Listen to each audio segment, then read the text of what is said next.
In an unprecedented turn of events, controversial businessman Vusumuzi Matlala has requested a postponement of his scheduled appearance before Parliament's ad hoc committee, citing a lack of preparedness, a claim members of Parliament have dismissed as a sterling tactic. Matlala, currently detained at Fosimamburo Correctional Center in Swane, was expected to meet with members of parliament this week as part of an inquiry into explosive allegations of criminal infiltration, corruption, and political interference within South Africa's justice and policing structures. The allegations were first laid by KwaZulu-Natal Police Commissioner Lieutenant General Ndlela Mkhwanazi.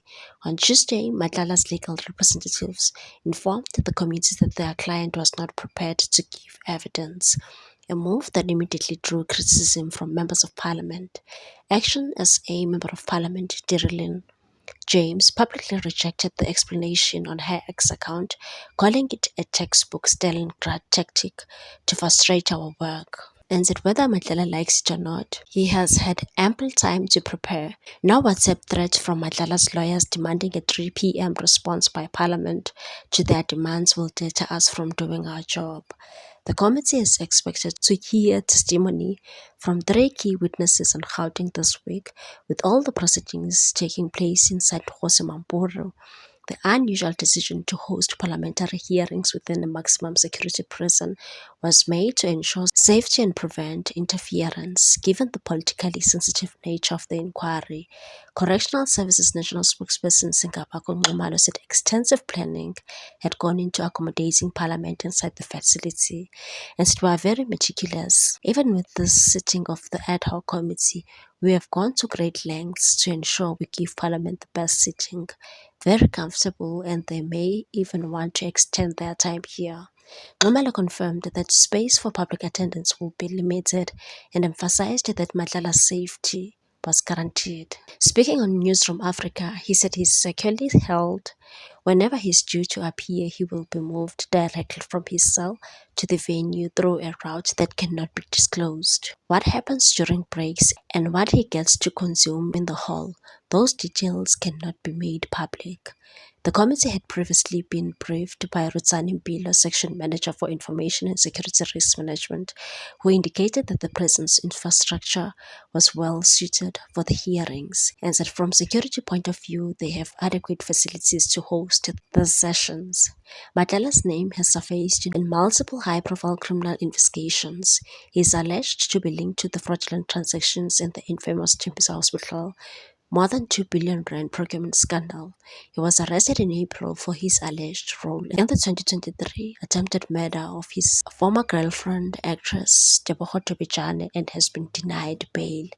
Additionally, Matlala is suspected of being a central figure in the manipulation of the SAPS tenders to benefit criminal networks believed to operate under the protection of senior political and police officials.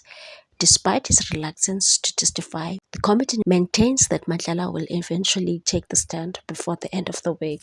Meanwhile, the Chief Financial Officer, General Puleng Timpane, revealed that serious flags were raised internally about the irregularities in a 360 million rand Medicare 24 security tender awarded to Vusumuzi Matlala. In July, General Ndlela Mkhwanazi accused senior police officers and politicians of obstructing police operations and protecting drug cartels implicated in political assassinations. Crucially, the committee had that the contract was awarded in June 2024 under the stewardship of Lieutenant General Molefi Fani, head of the SAPS Supply Chain Management, placing direct responsibility for the contentious tender squarely on his shoulders. Medicare 24, linked to Matlala, won the contract against 21 other bidders, but soon after, both media reports and an internal SAPS audit uncovered alarming red flags. The company lacked a valid operating license and failed to disclose critical supply arrangements.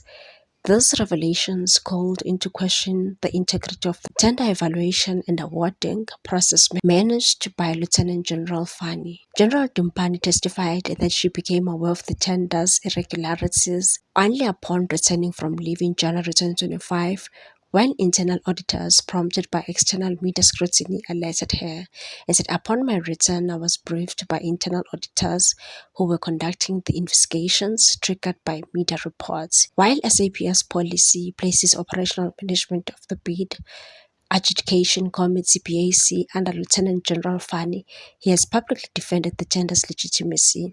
Yet the contract has been identified as a significant contributor to the SAPS irregular expenditure, accounting for 48 million rand of the 360 million rand disclosed for the 2024-2025 financial year.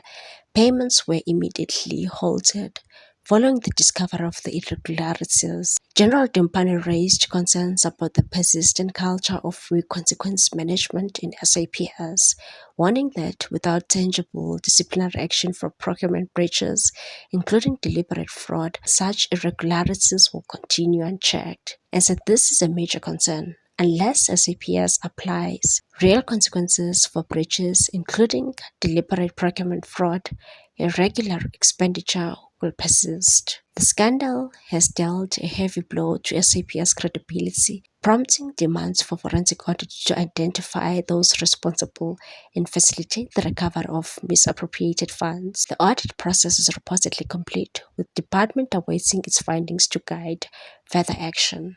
So the auditors do brief me and we support the work that they do. And in the first week of March, a formal preliminary report is given to myself as well as General Fani to say the preliminary indication is that this contract is irregular. There's a possible irregular expenditure that you need to load.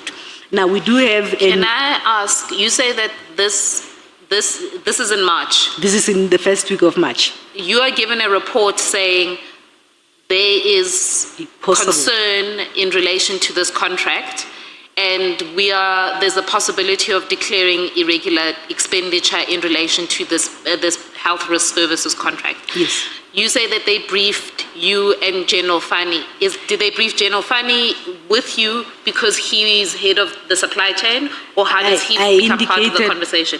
I indicated, Chair, that they then give me this report with a covering letter addressed to myself as well as General Fani. And the reason for that is that General Fani is the custodian of the irregular expenditure register. So immediately, an assurance provider, be it the internal auditors or external auditors, flags a transaction as a possible irregular expenditure, you are obliged to then report it and record it on the irregular expenditure as such. Of the National Treasury Framework on irregular expenditure, you must then immediately ensure that you appoint somebody to then conduct a determination test to determine and come to a conclusion and confirm that either this indeed that has been flagged by the auditors is not correct or it is correct. So they had that indication. It was a formal letter that accompanied that report that was submitted to myself as well as General Fani in this regard. So the following day, finished with this report that talks about the possible irregular expenditure. Of course, we then requested supply chain management to uplift this transaction on the irregular expenditure register as a possible irregular expenditure. I then approached the National Commissioner to say, this is a contract that was awarded by the BAC that is chaired by General Fani. The framework requires us to then determine and confirm that indeed this is irregular. What's your take on this one, people? Thanks for watching. Please subscribe for more.